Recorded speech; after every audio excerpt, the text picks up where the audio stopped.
what's the most newbie thing you've done, like where it was like, man, like you look back on it now, because you've been practicing about a year now. You've been here what, 6 months?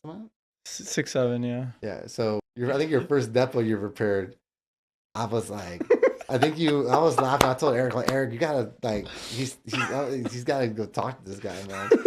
So I remember when you're prepping this client, you went through like every freaking objection that could happen. Like it was like an evidence code in treaties, man. And I was like, the client was like sitting there like, yeah, and I was like, this guy is not following you, man. So I had to stop you. I do. Yeah, it comes from a good place. Yeah. I appreciate it. I was like, yeah, just tell him the basics. Just tell him, like, if I tell you not to talk, just don't talk. And, you may hear me object to the form of a question. Yeah. Yeah, you went through like a half an hour, and I'm like, all right, I gotta stop this, man. Well, that was funny. Let me tell you, man. That one's it.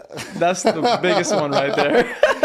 You were talking like you gave a law school treatise on evidence code to the client, man. He was sitting there like, yeah, and I'm like, these guys not following, man. Yeah, no, that was hilarious, man. I'm glad he stepped in though, because I learned two things, right? Yeah. I learned one, okay, you could be really transparent with your client, right? That was really helpful, because from that point I just started doing that more. Yeah. The second thing was like, okay, maybe maybe these objections aren't too important for them to know, right? Because I mean, I obviously, like, I read this somewhere where the book or whatever was saying, like, it's very important to go over the objections with them, because if they understand what you're objecting to, then that may help them give them a right response.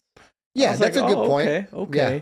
But then the other part though was that I was thinking, well, if I object, like, this guy might freak out or something. He might think something's wrong. Yeah. So that I connected my thought process with what that book said. Yeah. And then I merged it, and that's why I started doing that. But then I realized really quickly that it didn't really have a direct impact, or it wasn't like the impact wasn't that big, right? So, man, that whole thing was hilarious.